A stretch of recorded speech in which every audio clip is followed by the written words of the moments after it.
Hola estudiantes, entre los siglos XV y XVI la sociedad europea vivió transformaciones en distintos ámbitos, lo que para muchos investigadores marca el inicio de una nueva etapa en la historia de Europa, la denominada Edad Moderna. En esta Edad Moderna, humanismo y renacimiento son dos elementos centrales. En este video vamos a analizar humanismo, en base a un directo que hice en Twitch durante el año pasado, y en un siguiente video hablaremos del renacimiento. Espero que les guste.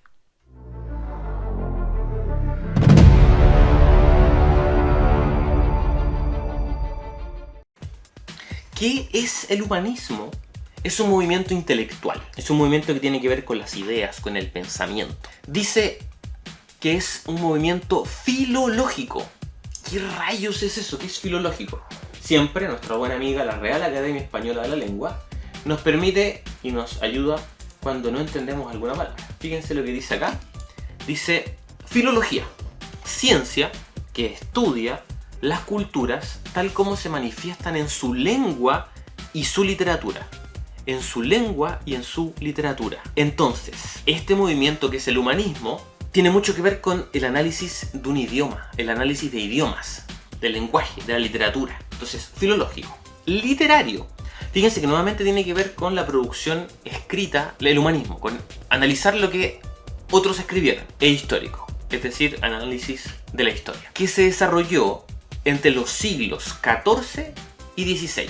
Entonces aquí ya partimos con algo extraño, porque nosotros dijimos que la Edad Moderna partía en el siglo XV, específicamente en estas fechas que nosotros damos con la caída del Imperio Bizantino en 1453. Pero este humanismo que nos permite entender la Edad Moderna, estos cambios, estas transformaciones, estas nuevas ideas, parte un poquito antes, parte en el siglo XIV. Y entre el siglo XIV y el siglo XVI se difunde desde Italia al resto de Europa. Entonces, los pilares de este movimiento humanista, este movimiento intelectual, es decir, de personas que se ponen a investigar otros idiomas de otras culturas, la literatura de otras culturas, la historia de otras culturas, fue lo siguiente: revalorización, o sea, darle un nuevo valor, volver a considerar importante, volver a observar el antiguo mundo clásico. ¿Qué es el mundo clásico? Lo que conocemos como el mundo griego y romano. Toda la cultura que viene de los griegos, el siglo de oro de Pericles y los poetas y los escritores griegos, y también el mundo romano, el mundo del Imperio Romano, todo eso es lo que conocemos como el mundo clásico. Entonces, revalorizar ese mundo clásico, greco-latino, por lo que se le dio énfasis al estudio del latín y el griego. Latín, el idioma que hablaban los romanos, y griego, idioma que hablaban los griegos. Los griegos hablan griego. Fíjense en este mapa. Vamos a ver el mapa, porque sin un mapa nunca nos entendemos. Fíjense en esto. Aquí tengo 4 ciudades marcadas. Dijimos que, como indicamos acá, parte en Italia, este humanismo, donde parte principalmente en ciudades como Venecia, acá en el norte, Florencia y Roma, más hacia el centro. Pero ¿por qué tenemos marcadas Estambul y Jerusalén? Estas ciudades, Venecia, Florencia y Roma, comenzaron a adquirir cada vez mayor importancia ya en la Edad Media debido a lo que se denominó las cruzadas, que fueron campañas militares desde Europa, desde el mundo occidental católico, al sector de Jerusalén, de la actual Palestina, donde los europeos llevaron a cabo lo que se consideraba para ellos una guerra santa para recuperar territorios que para el mundo católico eran considerados sagrados y que habían sido dominados por el Islam, que era otra religión y otra cultura de la época. Entonces, ya durante la Edad Media se empiezan a desarrollar campañas militares, y esas campañas militares, una de las cosas que hacen es reactivar todo el comercio y todo el intercambio cultural a través del mar Mediterráneo. Aquí vemos la ciudad de Estambul. Esta ciudad de Estambul se llama Estambul actualmente, porque no la capital, sino que una ciudad importante de Turquía, y se empezó a llamar así después de que fue conquistada por los turcos. Antes de que fuera conquistada por los turcos, esta ciudad se llamaba Bizancio. Bizancio fue la capital del denominado Imperio Romano de Oriente. Entonces, durante la época del Imperio Romano, nos vamos más atrás todavía. El imperio se divide en dos: Imperio de Occidente e Imperio de Oriente. El Imperio de Occidente, el que es conquistado, se desarma cuando llegan los pueblos germanos, pero el Imperio de Oriente se mantiene. Dura 1000 años más y pasa a ser el Imperio Bizantino. Ese punto, Bizancio, que ahora es Estambul, era el eje de una serie de rutas comerciales que pasaban por ahí. El tema es que antes que lo conquistaran los turcos y durante el periodo de las cruzadas, estas ciudades italianas que llevaron a cabo varias de las cruzadas empezaron a reactivar el comercio a través del mundo mediterráneo y tomaron control en algún momento de Bizancio. Es decir, no conquistaron Jerusalén, en algún momento sí, no la conquistaron después, pero sí conquistaron Bizancio y empezaron a beneficiarse de ese contacto comercial. Entonces, estas ciudades comenzaron a tener cada vez mayor importancia: Venecia, Florencia y Roma. La administración de estas ciudades, algunas como reino, otras como república, cada vez dependió menos de miembros de la iglesia que supieran hacer cosas de gobierno, manejar leyes, saber leer y escribir. Y se recurrió cada vez más a personas sin relación con la iglesia. Entonces, como dice acá un texto que tengo por aquí, un auge del saber y de intelectuales no ligados a la iglesia. Entonces comenzaron en estas ciudades a desarrollarse estos intelectuales que no estaban ligados a la iglesia y que comenzaron, como dijimos, a interesarse por estos escritos en lenguas originales. Evidentemente, si ustedes observan acá, esto era Roma, la capital del Imperio Romano, Florencia, Venecia, territorios del Imperio Romano. Entonces, ahí estas ciudades italianas tuvieron acceso, estos intelectuales, a documentos escritos en latín. Pero ojo, que en la Edad Media se hablaba latín, pero el latín medieval era distinto al latín que se hablaba en el Imperio Romano. Ese latín, el del Imperio Romano, fue el que estos estudiosos que vivían en estas ciudades comenzaron a revisar, comenzaron a leer, comenzaron a observar. Y además también las temáticas de lo que escribían los romanos. O sea, los temas de los que escribían los romanos, como temas de la épica, comedia, temas pastoriles, en el fondo temas ligados al ser humano, a la vida común del ser humano. Ojo con eso. Entonces comenzaron a revisar. Y además, en 1453, cuando empieza la época moderna, según esa línea de tiempo que nosotros hicimos, los turcos, que eran musulmanes, conquistan la ciudad de Bizancio. Dijimos que ese imperio era el Imperio Romano de Oriente, que se mantuvo por 1000 años. En la Edad Media, a ese Imperio Romano de Oriente o Imperio Bizantino se le denominó, o le decían en esa época, el Imperio de los Griegos. Quiere decir que la cultura en ese imperio era una cultura de mucha influencia griega. Y ahí estaban muchos eruditos en el Imperio Bizantino que hablaban griego, que leían griego, que tenían texto griego. Entonces, cuando los turcos comenzaron a tomar el Imperio Bizantino y terminan por conquistarlo, muchos de estos eruditos que estaban en Bizancio viajan, arrancan, huyen a estas ciudades italianas: Roma, Florencia, Venecia.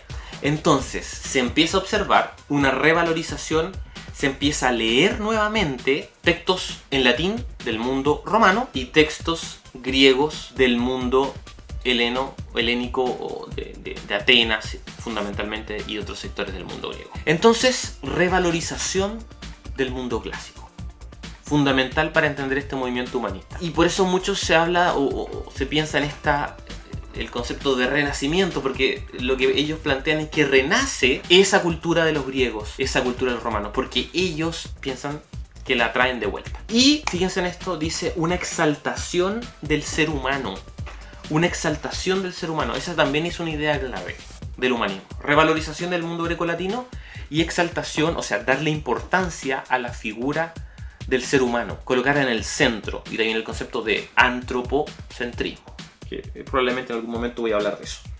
Entonces, revalorización de lo antiguo del mundo grecolatino y exaltación del ser humano. Y fíjense en esto, siempre debemos preguntarnos por los nombres, de dónde vienen los nombres. Es decir, ¿de dónde viene la palabra humanista? Estoy sacando algunas cosas que están acá de un texto muy famoso de un historiador que se llama Peter Burke. El texto es se escribe el nombre del texto que él escribió es El Renacimiento.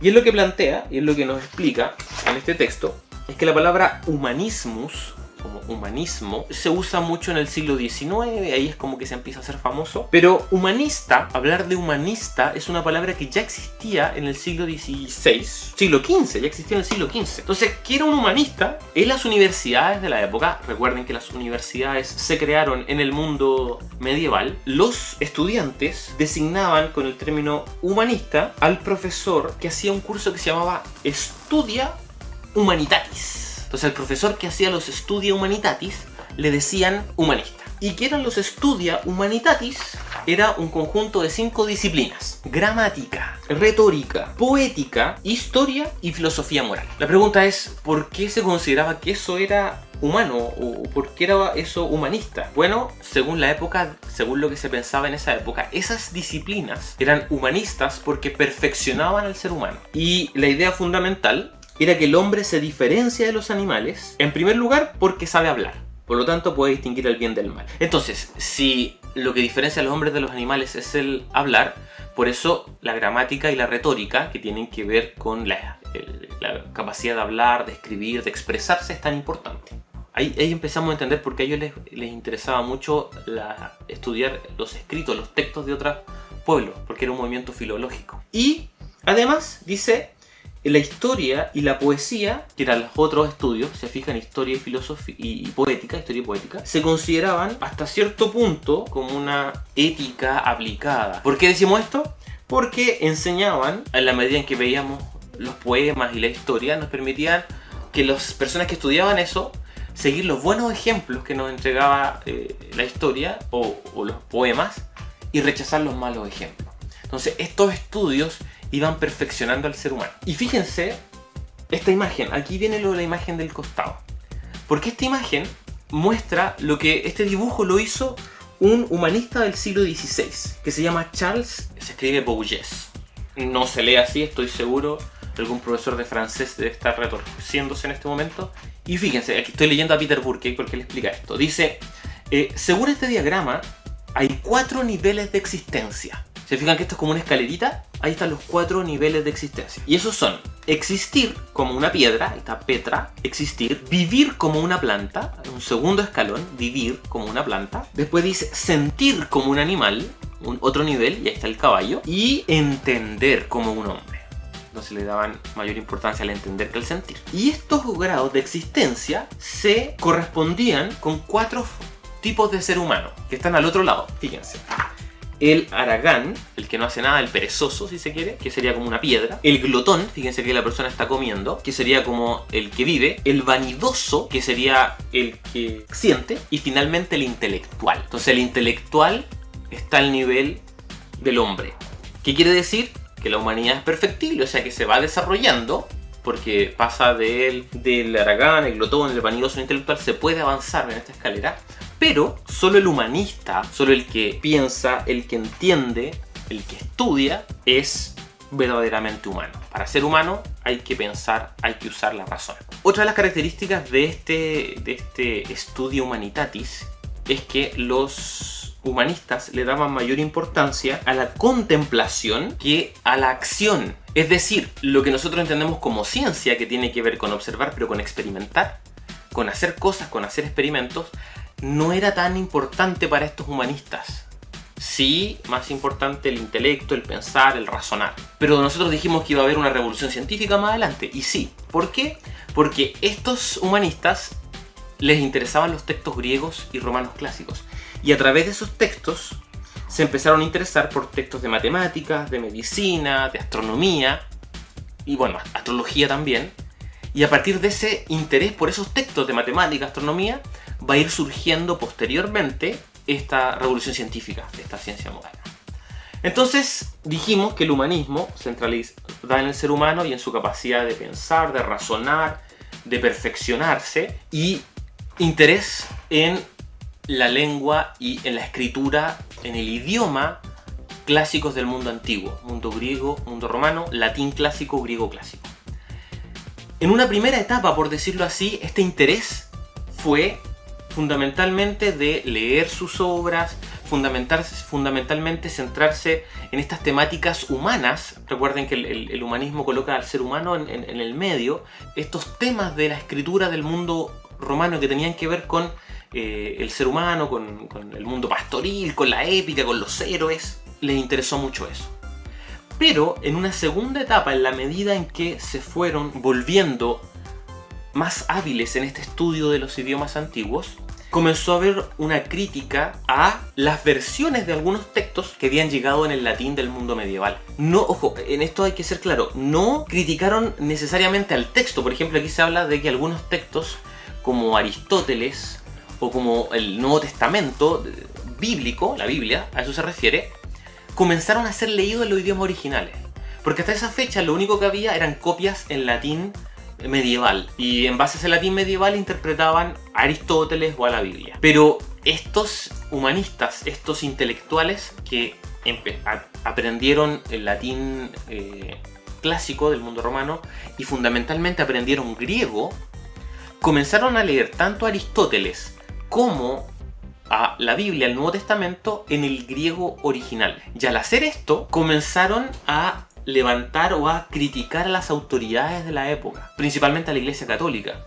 Porque, por ejemplo, algunos, por leer a Aristóteles en griego clásico, consideraron que algunos otros que habían escrito sobre Aristóteles y que lo habían interpretado, no estaba bien interpretado porque lo habían leído en latín medieval. O también con respecto a la interpretación que daba la Iglesia del Nuevo Testamento. Y aquí va a ser importante después la figura de Lutero, por ejemplo. Estoy mirando para allá y tengo esta cámara.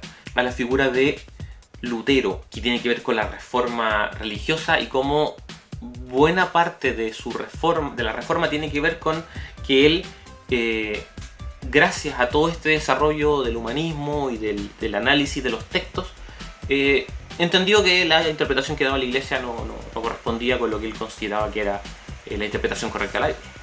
Entonces, crítica a estas autoridades. Este humanismo se transformó en un movimiento de crítica a las autoridades del periodo. Si les gustó este video, tienen un botón para eso, recuérdenlo. Y además, suscríbanse al canal porque luego vamos a ver el video de Renacimiento que complementa este video. Que estén bien.